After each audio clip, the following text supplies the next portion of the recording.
नमस्कार दोस्तों, हर्ष के साथ राज यूट्यूब चैनल में आप सभी का स्वागत है। हम भी दरिया हैं, हमें अपना हुनर मालूम है।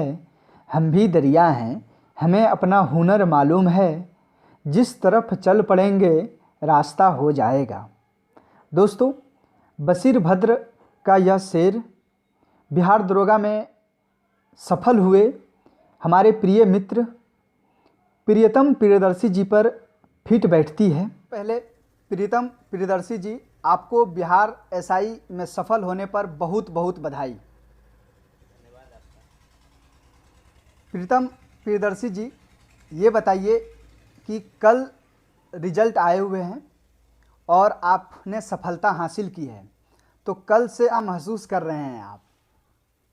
सफलता कई मायनों में आपको मोटिवेट भी करती है, खुशियां भी देती है और निरंतर आगे बढ़ने के लिए, एक सफल प्रयास करने के लिए वो हमेशा मोटिवेशन के रूप में मुझे कल से ही खुशी है।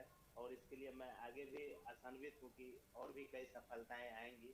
इससे मुझे काफ़ी खुशी मिली है और आशान्वित भी हूँ कि सफलताएं जो है आगे चल के भी मुझे और कुछ सिखाएंगी। जी जी बिल्कुल।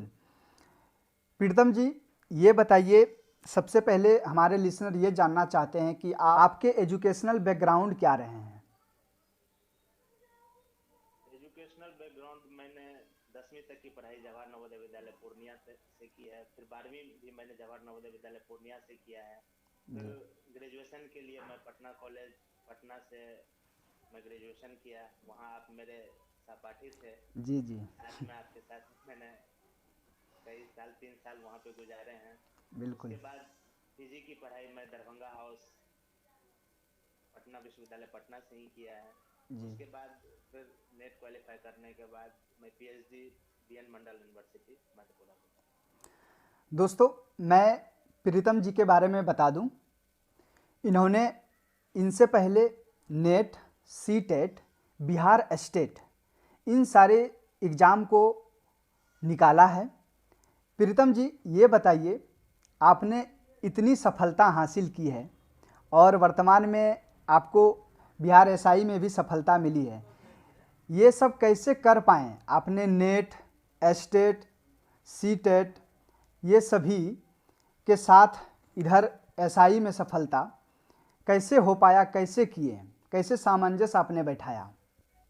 देखिए हर्ष जी, शुरू से मेरा रुझान अध्ययन अध्यापन एक जो क्षेत्र है उसमें हमेशा से मेरी रुचि रही है। और मैं हमेशा से चाहा है कि अध्ययन अध्यापन के ही क्षेत्र में जाऊं तो और अच्छा कर पाऊंगा। इसके लिए मैंने बीएड भी किया, फिर नेट भी किया, सीटेट वगैरह, एस्टेट, फिर पीएचडी कर रहा हूँ। तो जी वो मेरा एक शौक रहा है कि इस क्षेत्र में मैं आगे बढ़ूं। तो वहाँ से मुझे ये प्रेरणा मिलती रही।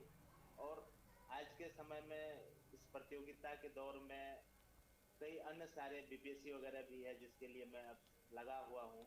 तो उस कड़ी में बिहार एसआई भी आता है। बिहार में जो एग्जामिनेशन पैटर्न है वो बीपीएससी से मिलता जुलता इसका पैटर्न है। जी जी एकदम जिस तरह से प्री होता है सेम जस्ट उसी तरह से बिहार एसआई के लिए प्री और मेंस होता है। जी जी तो उसी कड़ी में मैं जब तैयारी कर रहा हूँ बीपीएससी का, तो साथ साथ इसके लिए भी वही प्रिपरेशन होता गया। इसके लिए मैंने कुछ अलग नहीं किया। जी। प्रीतम जी, ये बताइए कि अगर मैं आपसे पूछूं कि आपने बिहार एसआई में सफलता पाई है, कितने घंटे पढ़ाई करते थे और क्या स्ट्रेटजी थी आपकी पढ़ाई करने में? मैं इसके लिए कुछ विशेष तैयारी नहीं की। मैं जो बीपीएससी के लिए तैयारी यहाँ कर रहा हूँ या करता था, बस उसी कड़ी में मैं इसके लिए भी 2-3 घंटे पढ़ाई करके बस नॉर्मली मैं इसके लिए कोई खास प्रिपरेशन नहीं की। नॉर्मली मैं जिस तरह से पढ़ रहा था। और मेरी पढ़ाई का दिनचर्या भी कोई 8-10 घंटे वाली नहीं है। मैं उतना नहीं कर पाता हूँ, जो सच्चाई है। जी जी। 2-3 घंटे ही करता हूँ। जो करता हूँ सही से करता हूँ बस। आपने जैसा कहा कि मैं 2-3 घंटा ही पढ़ता था, क्या कोई छात्र 2-3 घंटा पढ़ते हुए इस एग्ज़ाम को क्वालिफाई कर पाएंगे, या हर स्टूडेंट के अलग अलग तरीके होते हैं, अलग अलग कैपेसिटी होती है ग्रहण करने की? तो आप उन्हें क्या सुझाव देंगे, एक मानक कितने घंटे पढ़ाई करने चाहिए?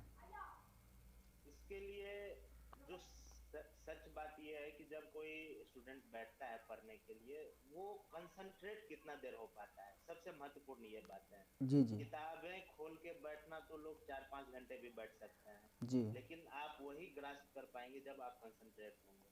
तो जी हर लोगों की अलग अलग कैपेसिटी होती है, कोई 10 घंटे भी पढ़ सकते हैं, कोई 12 घंटे भी पढ़ते हैं। और कुछ अच्छा करने के लिए तो बेशक है कि मेहनत आपको करना होगा, आप जी चाहे जिस रूप में करें।